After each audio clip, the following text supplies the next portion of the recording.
pembagian tugas untuk sesi yang pertama ini. Saya Budi Wayuningsih akan menjadi supervisor, kemudian Ibu Lismawati akan menjadi coach, dan Pak Edi Saputra akan menjadi coaching. Nah, untuk percakapan yang pertama adalah percakapan pra observasi yang akan dilakukan oleh supervisor saya dan Ibu Lismawati selaku coach. Baik, bisa dimulai ya, Bu? Bisa, Bu. Siap. Ibu Lisma. Selamat pagi, Ibu Budi. Apa kabarnya, Bu Budi? Alhamdulillah baik. Ibu Lisma juga sehat ya, Ibu? Alhamdulillah sehat, Bu. Baik, pada kesempatan yang baik ini kita akan melakukan percakapan sebelum Ibu nanti melakukan coaching dengan coach Ibu. Nah, ada beberapa pertanyaan yang akan saya sampaikan terkait dengan persiapan Ibu untuk melakukan coaching. Ibu sudah siap ya secara materi maupun secara psikis untuk melakukan coaching? Siap, Bu. Saya masih waras kok, Bu. Oke. Nah, pertanyaan yang pertama, Ibu ingin saya membantu mengembangkan kompetensi yang mana di antara kompetensi coaching yang ada itu? Saya ingin Ibu bantu dalam menyelesaikan identifikasi masalah. Alasan saya kenapa itu yang perlu kita selesaikan, nanti ke depannya kita dapat menggali berbagai masalah yang dihadapi oleh coach sehingga menemukan solusi dari permasalahan tersebut, Bu. Oke, baik, itu tadi area yang ingin dikembangkan. Nah, sekarang saya ingin tahu ketika Ibu melakukan coaching, bagian manakah yang Ibu inginkan bisa saya amati? Yang saya paling inginkan dari Ibu adalah saya ingin Ibu itu menjadi pendengar aktif, mendengarkan dengan rasa, Bu, dan mengajukan pertanyaan yang berbobot nantinya, Bu. Oke, baik. 3 hal itu ya, mendengarkan aktif, Bu, mendengarkan dengan rasa, dan mengajukan pertanyaan bobot. Oke. Nah, sekarang bagaimana penilaian Ibu sendiri terhadap apa yang akan kita kembangkan ini? Saya sudah menyiapkan berbagai pertanyaan berbobot sehingga saya optimis dapat membantu coach untuk menyelesaikan masalah yang dihadapinya nanti, Bu. Oke, baik Ibu. Nah, sebagai pertanyaan yang terakhir adalah harapan dari observasi yang kita lakukan bersama ini apa dari Ibu?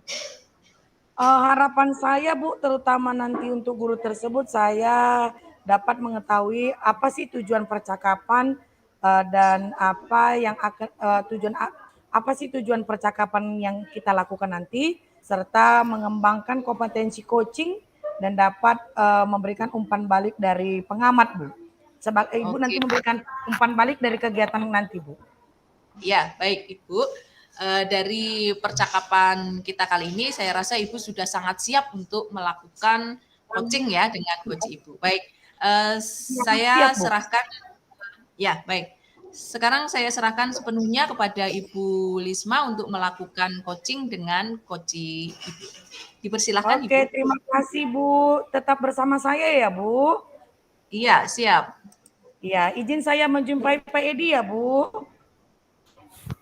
Dipersilakan Ibu.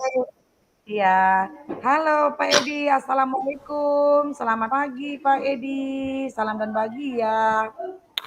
Halo Ibu Lisma, waalaikumsalam, salam bahagia kembali Bu. Iya, kemarin Bapak bilang kepada saya ada hal yang Bapak ingin diskusikan dengan saya ya? Iya Bu, sebelumnya memang saya sangat ingin berdiskusi dengan Ibu mengenai permasalahan yang saya hadapi. Dan saya mengucapkan terima kasih banyak atas waktu yang diberikan untuk memulai diskusi ini Bu. Baik Pak, terima kasih sudah ingin berbagi cerita tentang berbagai permasalahan yang dihadapi oleh Bapak. Apa yang bisa saya bantu untuk mengatasi permasalahan dari Bapak tersebut Pak? Ya, Bu, terima kasih atas waktunya. Saya meminta Ibu sebagai rekan kerja saya mau membantu saya untuk mengatasi masalah saya dengan solusi yang terbaik, begitu, Bu. Oke Pak, semoga saja eh, bisa saya bantu ya Pak dalam Iya, memberikan Bu. solusi yang terbaik. Sekarang coba ceritakan kepada saya, kira-kira nih apa yang Bapak rasakan dari permasalahan yang dihadapi Pak? Yang saya rasakan selama ini sebenarnya saya agak kecewa sih, Bu. Apa yang membuat Bapak kecewa Pak? Begini, Bu, kemarin kan saya melakukan asesmen formatif. Ya. Setelah saya koreksi hasil asesmen itu, saya menemukan banyak siswa yang nilainya masih sangat rendah. Kok seperti itu ya? Hmm. Saya agak sedikit kecewa sih, Bu. Apakah ada yang salah dengan cara mengajar saya gitu? Hmm. Oh, itu yang membuat Bapak sekarang kecewa.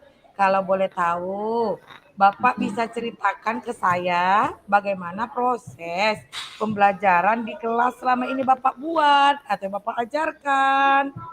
Ya, kalau proses pembelajaran yang saya lakukan di kelas, saya menerapkan pembelajaran kooperatif. Nah, siswa mendiskusikan LKPD secara berkelompok, lalu Mm-mm. melakukan persentase hasil diskusi dan tanya Mm. jawab dengan kelompok yang lainnya. Namun, saat memberikan tes formatif, masih Ya. banyak, Bu, siswa yang memperoleh nilai itu yang rendah gitu.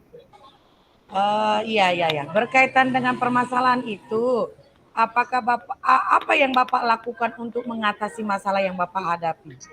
Nah, setelah asesmen biasanya, saya meminta siswa yang nilai rendah tersebut mempelajari ulang materi dan menanyakan bagian-bagian masih belum dipahami. Lalu saya jelaskan kembali, Bu, gitu. Oh, setelah Bapak melakukan hal tersebut, bagaimana respon mereka atas solusi yang Bapak lakukan? Apakah Bapak menemukan hambatan-hambatan, Pak? Beberapa siswa mengikuti arahan dari saya untuk mempelajari ulang materi, namun beberapa siswa masih banyak yang sulit mengoneksikan pemahaman konsep yang satu dengan konsep yang lainnya, Bu. Berarti siswa sudah mulai mencoba dalam memperbaiki segala kekurangannya dengan mempelajari ulang materi. Namun, terkendala dalam menghubungkan konsep materi. Kira-kira apa yang menyebabkan mereka sulit menghubungkan pemahaman konsep yang satu dengan konsep yang lainnya, Pak? Iya, Bu. Menurut saya ya, Bu, kemungkinan karena siswa tersebut masih kurang dalam memahami konsep dasar materi sebelumnya dan gaya belajar murid. Oh, apa yang Bapak lakukan untuk memastikan bahwa murid-murid itu memang masih kurang memahami konsep dasar dan juga di permasalahannya dipengaruhi oleh gaya belajar? Saya melihat dari hasil jawaban yang saya analisis sebagian besar murid salah dalam menggunakan konsep-konsep dasar, sehingga jawaban yang mengarah pada keterhubungan antara konsep menjadi kurang tepat, Bu. Oh, lalu bagaimana dengan faktor gaya belajar, Pak? Saya melihat kecenderungan siswa-siswa yang nilainya rendah sangat suka menggambar diagram dan bagan yang mirip seperti mind mapping. Baik, Pak. Saya tertarik dengan penjelasan Bapak mengenai konsep dasar kecenderungan murid Bapak yang suka menggambar. Lalu, solusi apa yang Bapak pikirkan untuk membantu siswa dalam mengatasi masalah yang mereka hadapi, Pak? Ya, karena siswa saya sepertinya masih kurang menguasai konsep dasar, maka saya akan memberikan bantuan pembelajaran dengan scaffolding dan juga dengan menerapkan tutor sebaya. Ya, benar, Pak. Saya sepakat dan sependapat dengan Bapak karena dengan scaffolding dan tutor sebaya akan membantu siswa Bapak dalam meningkatkan pemahamannya, terutama menguasai konsep dasar dan menghubungkan konsep yang satu dengan konsep yang lainnya ya kan, Pak? Iya, Bu, benar. Maksud saya juga begitu, Bu. Apakah Bapak punya gambaran solusi lain yang mungkin bisa meningkatkan kemampuan murid terutama dalam memahami materi, Pak? Ya, saya akan mencoba menerapkan pembelajaran dengan menggunakan media mind mapping, supaya siswa dapat lebih mudah Ya. memahami keterkaitan antar materi yang satu dengan yang lainnya, Bu. Saya akan mencoba. Nah, itu maksud saya tadi, Pak. Bapak juga perlu Benar ya, Bu. menyesuaikan Hmm. pembelajaran sesuai dengan gaya belajar murid. Dengan demikian nih, akan membantu mereka memahami konsep materi dengan lebih mudah, Pak. Ya, Bu. Saya akan mencoba menerapkan beberapa alternatif solusi tersebut dalam pembelajaran nanti yang saya lakukan. Nah, sekarang apa kira-kira yang akan Bapak akan menindaklanjuti masalah ini, Pak? Saya akan langsung action menerapkan di pertemuan berikutnya, Bu. Kira-kira apa yang Bapak akan persiapkan untuk menjalankan komitmen ini dalam waktu dekat, Pak? Saya akan menyiapkan perangkat pembelajaran yang dapat mengakomodir Ya, kebutuhan belajar setiap Andi. murid, terutama Ya, penyusunan bahan materi yang menantang dan berjenjang, serta media mind mapping. bagus. Untuk menjalankan komitmen tersebut, apakah pihak-pihak lain dapat dilibatkan untuk membantu Bapak? Ya, Bu, saya akan berkolaborasi dengan murid yang memiliki kemampuan lebih baik secara tutor sebaya dalam pembelajarannya. Baik, Pak Edi, saya sangat senang mendengarkan komitmen yang disampaikan. Harapan Mhm. saya semoga masalah ini segera terselesaikan ya, Pak. Dan siswa-siswa Bapak dapat mengoptimalkan potensinya dan mendapatkan nilai asesmen yang bagus ke depannya ya, Pak. Baik, Bu. Kalau begitu terima kasih atas saran dan masukannya, Bu, atas waktu yang sudah Ibu Sama-sama. berikan kepada saya. Iya, Pak Edi. Sukses Saya selalu izin untuk pamit Bapak ya, ya, Bu. Pak. Wassalamualaikum. Baik, Bu. Siap, Bu. Iya, Salam bahagia buat Ibu iya, kembali. saya juga izin pamit ya. Iya, selamat berbagi Ya, ya. Bu. Mari, Bu. Semangat, semangat terus. Terima Ya, kasih juga Pak Edi. terima kasih kembali, Ibu. Iya, saya izin ke pamit ya Pak Edi. Iya, Bu. Ya, Luar ya, biasa percakapan yang dilakukan Bu Risma dengan Pak iya, Edi ya. Baik, ya Bu. terima kasih. Saya akan berbincang-bincang kembali dengan Bu Lismawati terkait dengan Iya Bu. coaching yang sudah dilakukan. Selamat Ibu, Ibu sudah melakukan Iya praktik Bu, coaching terima dengan sangat kasih. baik dan sudah menjadi coach yang berhasil membantu coachingnya. Nah, pertanyaan-pertanyaan yang saya berikan yang pertama, bagaimana Ibu menilai sendiri performa dalam kompetensi tadi? Sudah sesuai dengan kompetensi yang harus didiskusikan oleh coach Bu. Oke, baik. Ibu sudah sangat kompeten ya. Iya. Kemudian, apa yang membuat Ibu menilai demikian? Saya telah melakukan coaching sesuai dengan alur Tirta dan menggunakan rasa Bu. Oke, luar Boleh? biasa.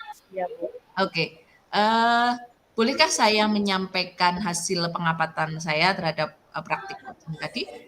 Boleh Bu. Oke, saya mengamati tadi pada saat identifikasi masalah, Ibu melakukan percakapan atau menggali informasi kepada coach sudah sesuai dari standar yang kita rujuk. Bagaimana pendapat Ibu mendengar hal ini? Saya merasa senang karena telah melakukan coaching sesuai dengan standar yang dirujuk, Bu. Oke, baik. Namun demikian, saya juga melihat hal-hal yang masih bisa Ibu kembangkan. Iya, Misalnya betul, Bu. di saat Iya. membantu koci pada tahap rencana aksi, saya mengamati Ibu apa ya sedikit mengusulkan solusi ke koci yang sebetulnya kalau merujuk ke standar yang seharusnya itu tidak perlu Ibu lakukan. Bagaimana pendapat Ibu? Oh iya, Bu. Tanpa sadar, saya memberikan solusi kepada coach yang seharusnya coach sendiri yang mencari solusinya. Mohon maaf ya, Bu. Iya, baik. Tidak apa-apa karena, Iya, Bu, maaf. coaching itu kan, sebuah keterampilan ya, nanti semakin Iya, sering betul, Bu, betul. melakukan coaching, pasti Ibu akan semakin terampil. Nah, dari diskusi kita ini apakah sudah terbayang apa yang akan Ibu lakukan untuk meningkatkan lagi performa di area ini? Ya, bisa Ibu berikan kapan, di mana, dan siapa yang bisa membantu Ibu? Yang nanti yang perlu didiskusikan yaitu rencana aksi, Bu. Ya, Mau saya lakukan ini mungkin nggak mungkin sih, Bu. Minggu depan oke.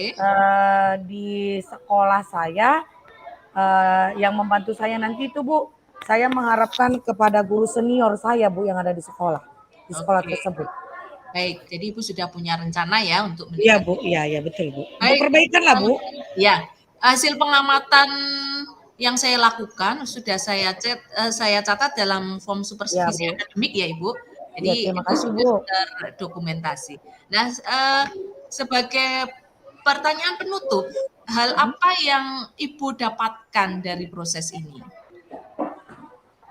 Saya menjadi lebih terbuka dalam menerima masukan dari orang-orang lain, Bu.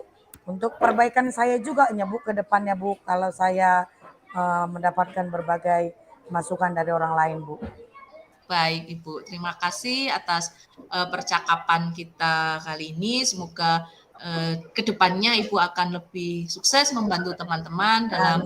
Amin. Baik, Terima kasih, selamat siang Bu. Ibu. Sama-sama Selamat Ibu. siang, Ibu. Assalamualaikum warahmatullahi wabarakatuh. Waalaikumsalam warahmatullahi wabarakatuh. Beri tepuk tangan yang gemuruh.